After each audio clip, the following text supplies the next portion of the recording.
How are we? All good? Good, yeah, very well, thank you. Yeah, sure, no worries.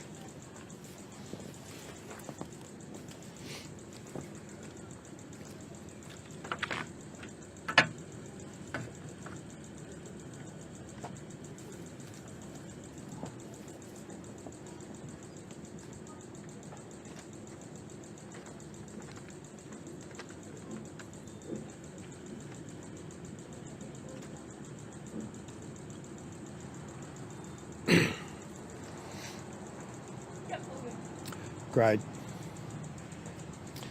Thanks very excuse me. Good morning, everyone, and thank you very much for joining me here at Parkerville for an important update on the bushfire emergency. I'm joined today by Emergency Services Minister Stephen Dawson, DFAS Commissioner Darren Clem, local member for Kalamunda Matthew Hughes, and federal member for Hasluck Tanya Lawrence. Can I also thank the President of the Shire of Mundaring, Paige McNeil, for joining us today, as well as the CEO. From the outset, can I just acknowledge those Western Australians who have lost homes, possessions, animals in this horrible fire. This is heartbreaking news, especially so close to Christmas. And watching those flames engulf those homes is absolutely heartbreaking and distressing. But on behalf of the people of Western Australia, I want you to know that our hearts are with you. Right around the state, we are thinking of you today and your loss. Can I also take the opportunity to thank once again the firefighters and emergency service personnel who have done an outstanding job, amazing job, in getting this fire under control. And I'm so thankful for the fact that there was no loss of human life. But I don't think we can underestimate the challenging conditions in which they worked. The terrain, the strong winds, the high temperatures. And this is an outstanding result in terms of limiting the damage and getting this fire under control, contained and under control. So our thanks once again goes out to all involved.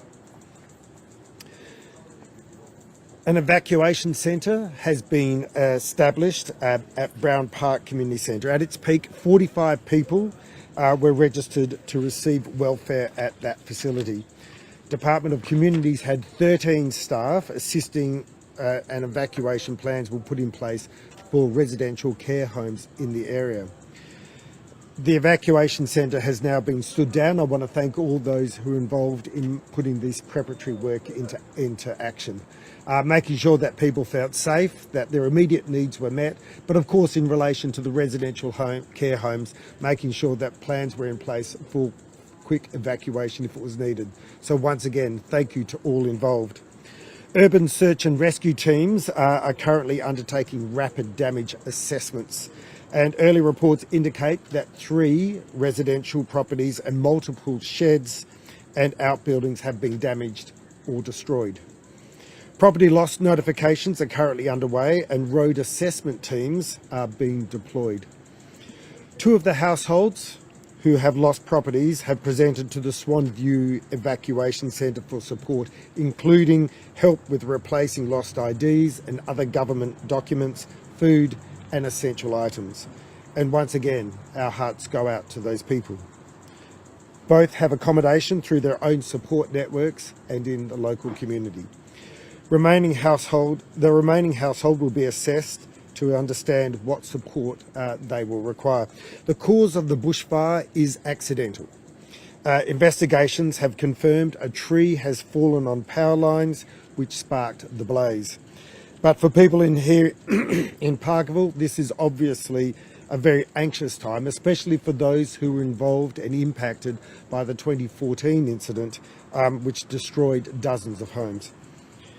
As I've already said, the incredible work of firefighters and other emergency service personnel over the past 2 days has meant damage has been significantly limited here in Parkerville, and most importantly, lives have been saved. This is an especially significant achievement given the number of other fires that were burning around the state, including 2J, Lancelin and Northcliffe and Eaton in Bunbury. Commissioner Clem will provide more details on those fires shortly, but before I hand you over to Minister Dawson, I'd like to acknowledge the federal government and thank them for sending the national large tanker yesterday, which is capable of dropping 15,000 litres of water or retardant.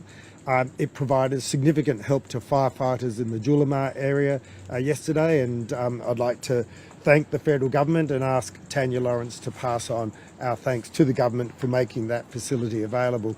It will be in town for a few more days while we deal with this particularly challenging weather pattern at the moment, and obviously will be on hand to assist firefighters in any subsequent incidents. Now hand you over to Minister Dawson. Thanks, Premier, and can I also reinforce my previous statements that we are facing a long, hot and indeed dry summer. We will have an extremely dangerous fire season. It's only just started and we've got months of it ahead, and I would urge people again to download the My Bushfire Plan app and spend 15 minutes to save your life or your family's life. Can I also thank our career and volunteer firefighters who've done a tremendous job over the past 48 hours. They've battled 5 major fires at 2J, Lancelin, Northcliffe, Eton, and of course here at Parkerville. We've also had fires in Kwinana, in Manjimup, and also in Wagen. Our firefighters have done an amazing job in getting these fires under control as quickly as they have.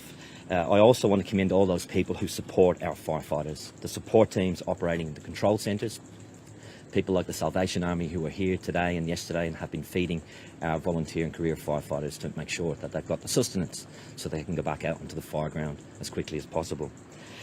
Pleased to say that we have been downgraded. I'm pleased to say our fires have been downgraded due to the amazing work that has taken place and also due to getting the upper hand as a result of favourable weather conditions last night and indeed today. We're still not out of the woods yet. There is very challenging weather conditions ahead of us, likely on Boxing Day, and so we urge Western Australians to be cautious and again have a plan in place. The Fire and Emergency Services Commissioner has been speaking to his colleagues interstate about additional resources.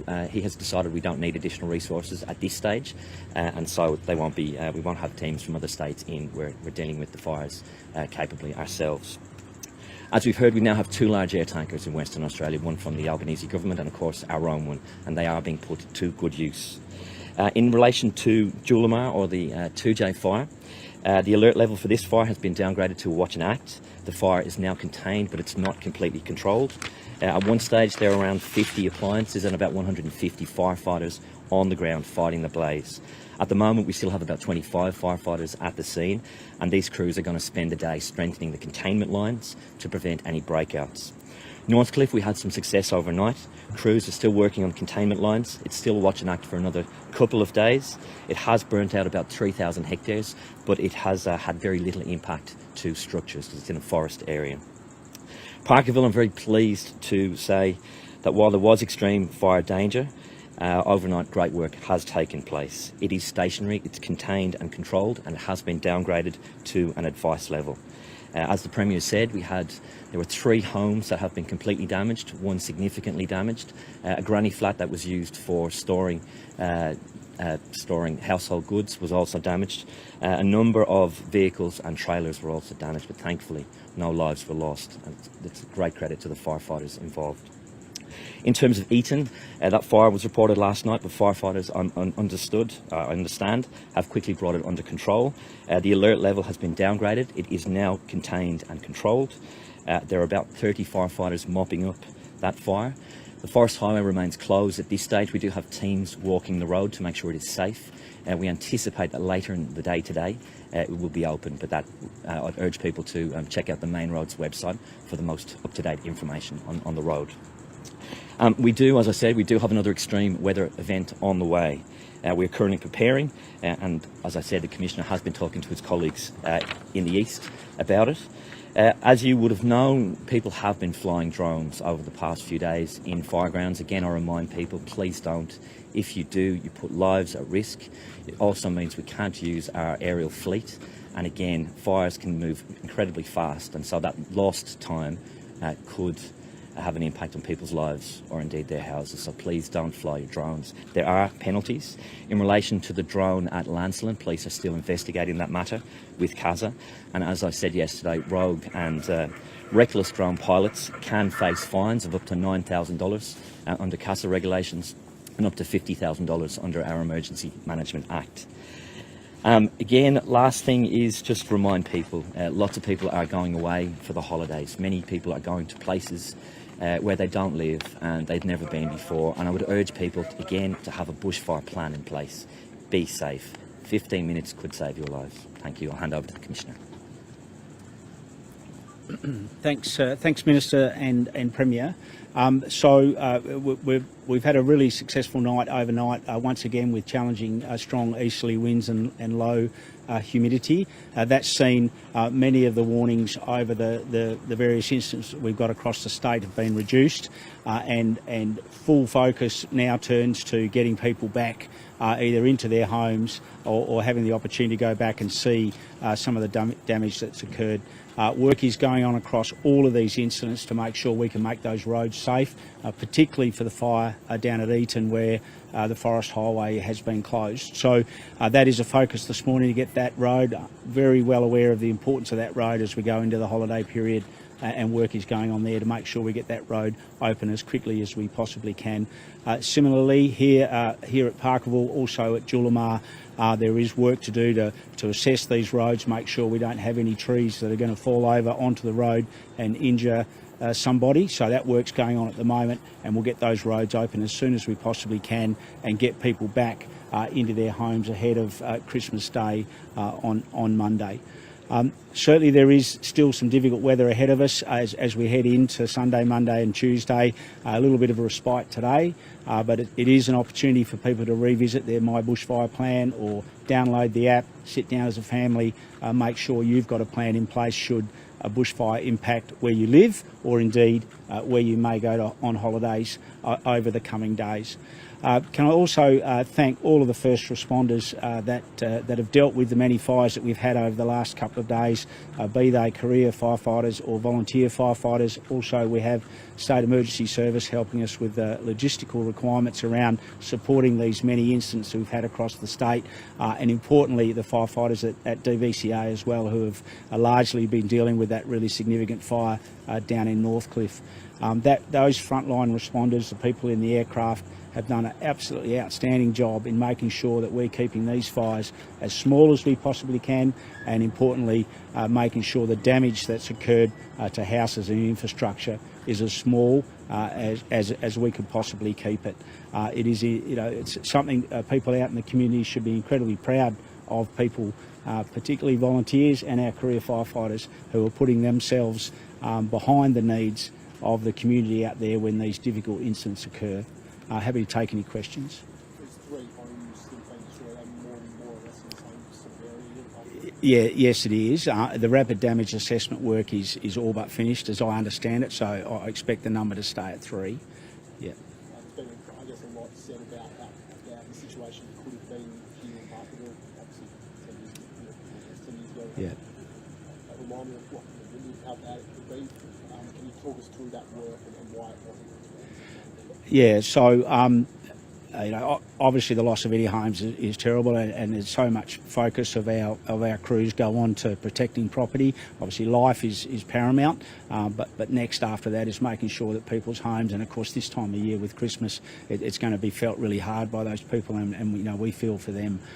Some of the challenges some of the changes that have occurred over the last 4 to 5 years has really been around weight of response, and that goes all the way from fire trucks to incident management team personnel and also to aircraft.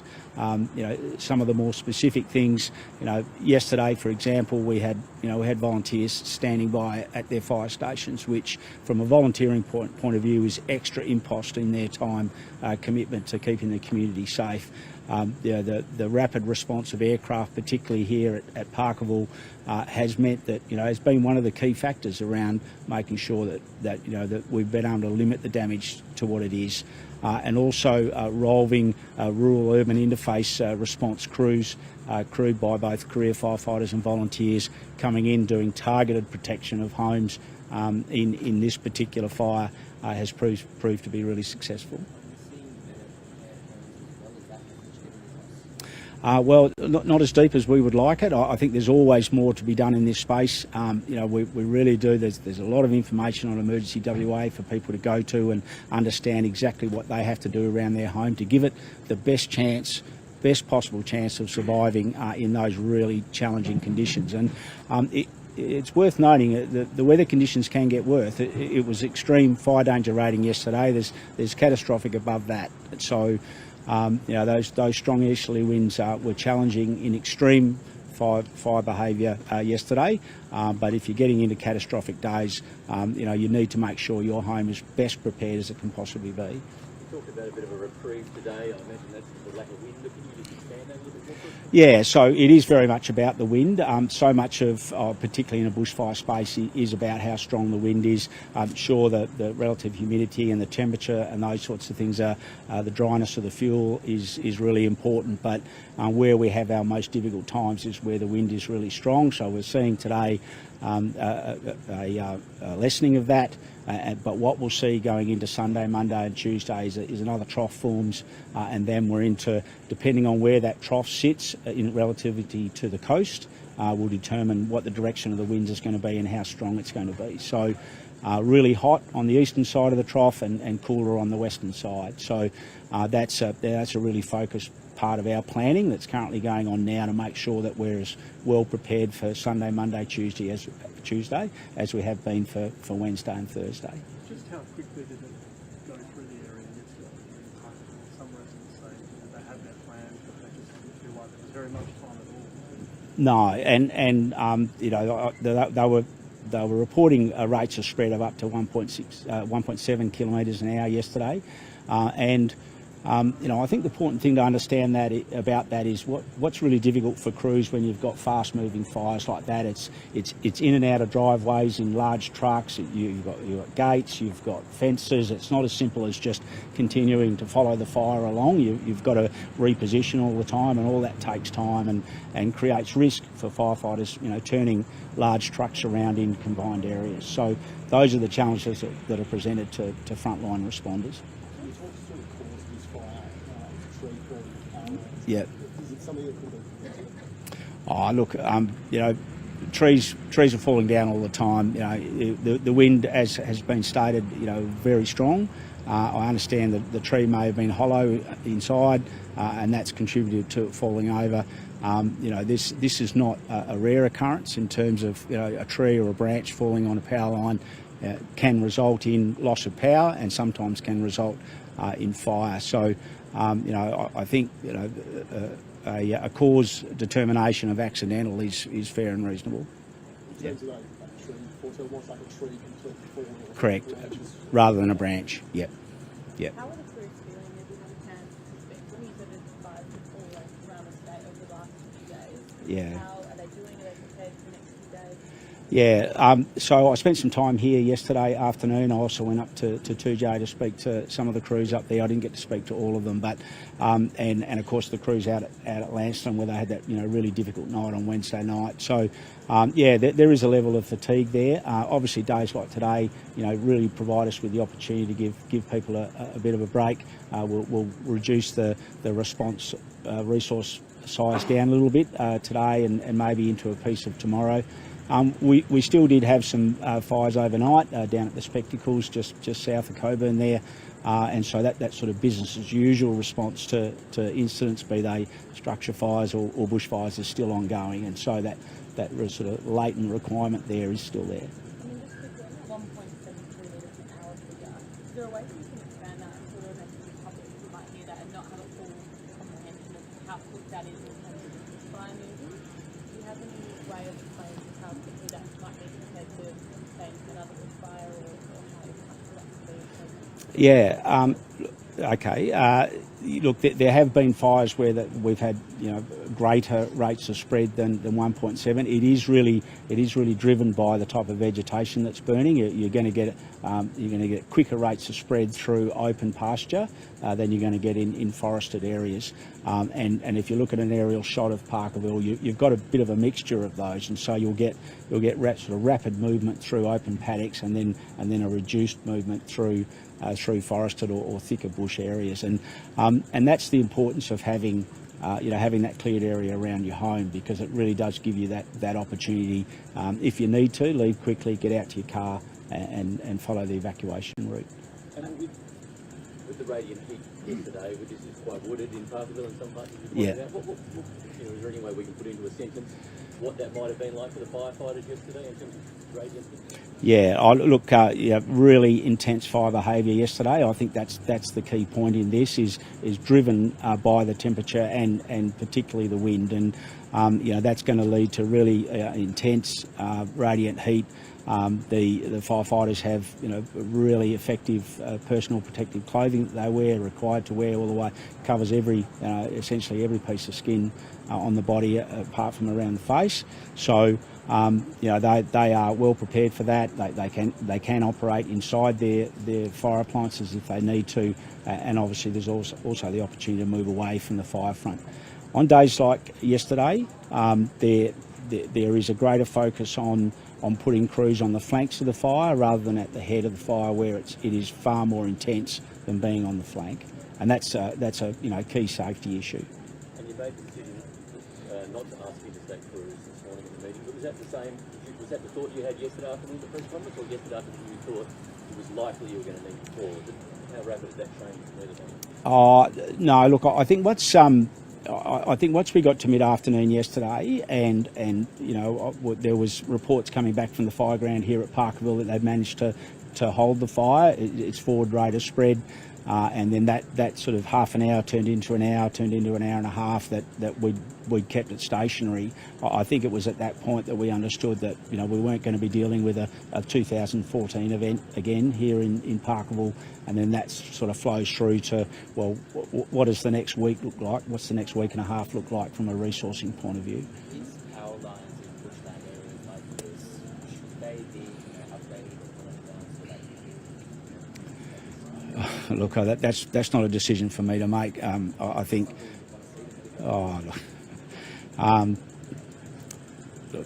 Ideally, when power lines are put in, as they are now, they'd all be underground.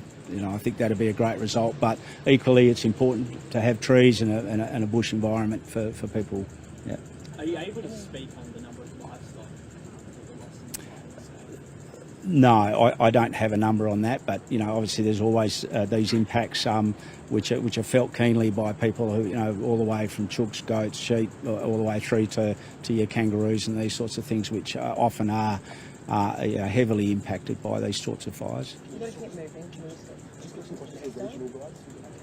The Eaton fire, it sounds as though the emergency warning is on the opposite side of the road, the highway from the fire zone. Can you talk us through that? And also in the north with the management fire areas as well? So the fire is where, as it is per emergency WA, and it has been downgraded, and I expect that to that fire to be downgraded again shortly, and we'll see that road, all the work that needs to be done on the road will get done pretty quickly today, and we'll get that road open. Yeah. questions for the minister? Whose responsibility, I guess, is it to maintain foliage around power lines, to keep trees around power lines and that sort of thing? Well, I guess it depends on the landowner. I mean, in the case of the tree that fell on the power lines, my understanding that was on private property.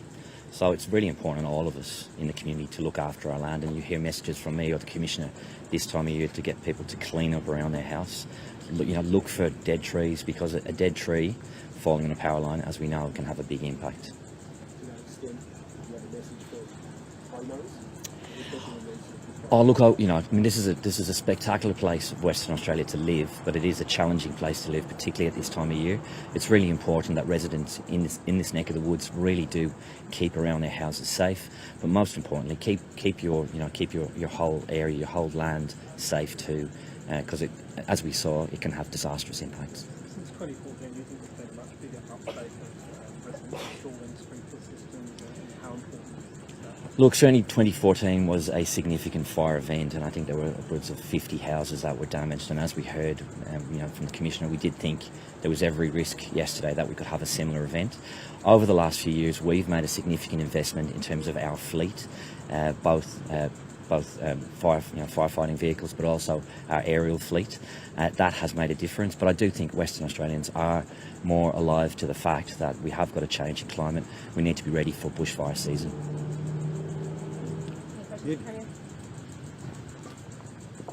Look, can I just say, obviously the last 24 hours or so has been devastating for the local community here, and our hearts go out to them. But I'm immensely proud of our firefighting crews right across Western Australia today. An outstanding effort under very challenging circumstances. Any other issues? Or Power-wise, sure. I mean, would you sort of look to implement any sort of framework that might see future power lines put underground? Well, look, I'm informed our energy safety teams are on the ground here today, and they'll be connecting many of the homes in 2J and around this area over the next couple of days. We need to allow that investigation to take place and see what learnings there are coming from it. But obviously in a beautiful area like this, and I'm sure Paige will attest, it is very beautiful. We need to make sure that we keep ourselves safe, and the power infrastructure is obviously a challenge of that. You see these fires every summer pretty much in sort of these parts of the world, and would it not be a worthwhile investment to sink power lines? Oh, you mean undergrounding them? Yeah. Oh, look, yeah. Look, we obviously take the opportunity to underground power lines in communities in a targeted way whenever we can. It's a significant piece of investment, but it's work which Energy Policy WA and Western Power are undertaking at all times. In these sort of areas, you can understand that would be of even greater benefit. Because there's some form of state government relief on a roof and fires for those significant damage. Yeah. Yeah, we'll be working with the people who are directly impacted by these fires in relation to loss of homes and loss of property to understand how we can support them. Western Australian Hearts going out to these families today. The WA government's arms will go round them to make sure that they're supported, particularly during this difficult time so close to Christmas. You don't have a figure at this stage like last time? No, ordinarily what we would do is provide a payment of a few thousand to assist them to buy clothes, incidentals, food and so on. And we'll obviously work with those families to understand what their needs are. It's a smaller number, it might be more out of pocket. That's right, yeah. Rather than a blanket scheme, we'd obviously have a targeted arrangement for those families who are directly impacted. Thanks, everyone. Thanks very much, everyone.